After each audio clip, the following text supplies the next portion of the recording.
The people at Good Samaritan Society in Pine River, Minnesota take great pride in being a small-town care location. Not every city has a place that can guide families from independent living to end-of-life care. For people like Diane Norlin, though, this place was a godsend. It was wonderful that this facility was available for my mother. Living in a small community, to have Good Samaritan here for us was a gift. Diane's mother, Jeanette Tennis, first came to the Good Samaritan independent living apartments when she was 89 years old, having lived at her daughter's home the previous 2 years. We did a walkthrough of the independent living, and she was satisfied and real comfortable with it. As soon as Mom heard that there were other people her age and activities, she said, yes, that sounds good. Over the next 3 years, Jeanette would receive home care through Good Samaritan after falling and breaking her hip, then moved to the Pine River Assisted Living location, and eventually to the nursing home in Pine River, where she loved to socialize, build puzzles, and play bingo. She was given so much attention. There's so many people came in and talked to her and reassured her.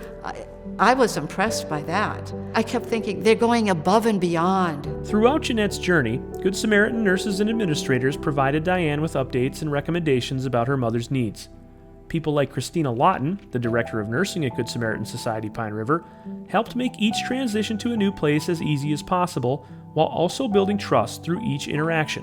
You get to know that person because, there's communication between both facilities, and it just makes the process go smoother, easier. It's just great satisfaction that we're able to provide that for our patients and our families that come to our facility here. As dementia began to take hold of Jeanette, another conversation needed to take place. Barb Tuchtenhagen was Jeanette's RN case manager, and she spoke with Diane about hospice care. Diane and her family were very tearful during that process, but just so appreciative of having that support. I explain it to people as, when we have babies, we have a team of people that help to support us through that journey, and so hospice is that team at the end of life to support not only the patient, but the family members and whoever's important in their lives. Diane admits the discussion was tough, but she knew the timing was right. It's wrong to equate hospice with death. And I realized that. Even then I realized that. But I just heard the word and I thought, I kind of took a deep breath. But I also understood why they recommended hospice. I definitely could see the dementia coming in because her personality changed.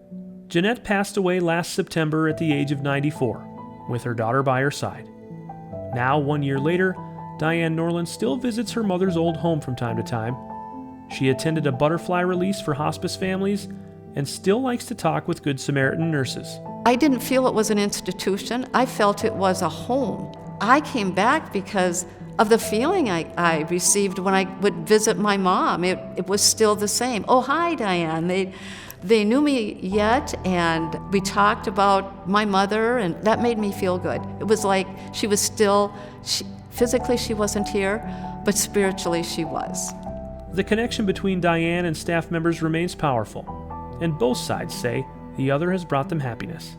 Every time I see Diane, she has a huge smile and always a big hug for me, no matter where I see her. It just brings me great joy to know that we touched a family in that way and that they just are so respectful of what we do and appreciative of what we do for them. I just am thankful for this community that gave my mom a peaceful ending to her life. They knew Mom was a special person, how special she was to me. They gave me the understanding, they gave me the peace, they gave me a gift. For Sanford Health News and the Good Samaritan Society, I'm Jason Anschutz.